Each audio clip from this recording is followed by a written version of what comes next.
I found the film of my grandparents' trip in the closet at my parents' house in Palm Beach Gardens, Florida, in 2009.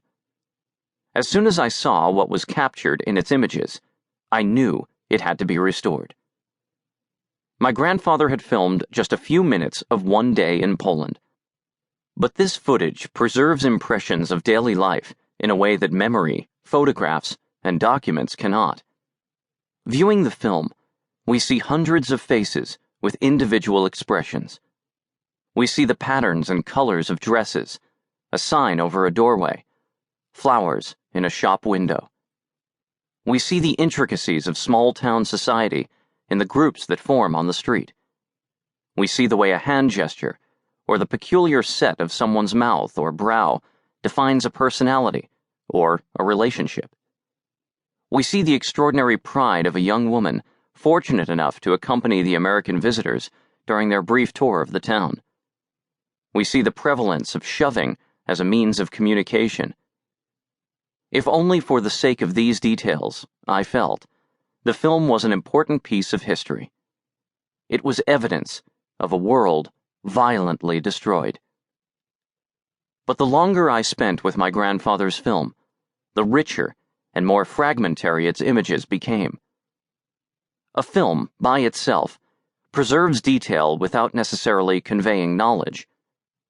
When I first viewed the footage, I saw hundreds of people, their manners and movements, the way they responded to my grandfather's camera and to each other.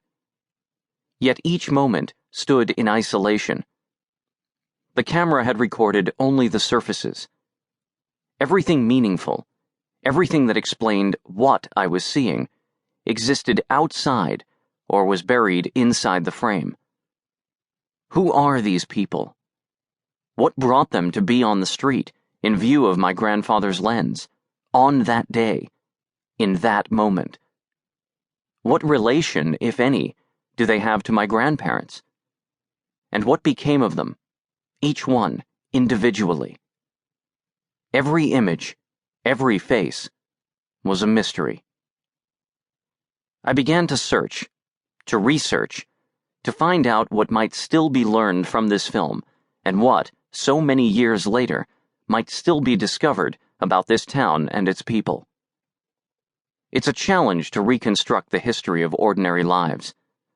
Ultimately, my search would absorb 4 years and would fling me across the United States to Canada, England, Poland, Israel, into archives, homes, basements, film preservation laboratories, a grove of trees in a former Jewish cemetery, and an irrigation ditch at an abandoned Luftwaffe airfield, all to make sense of a few hundred feet of film. Yet in the end, chance, luck, or fate played the biggest role in shaping this history. To keep listening to this audiobook, I've left you a link in the description so you can do it, at no cost thanks to Audible's 30-day free trial.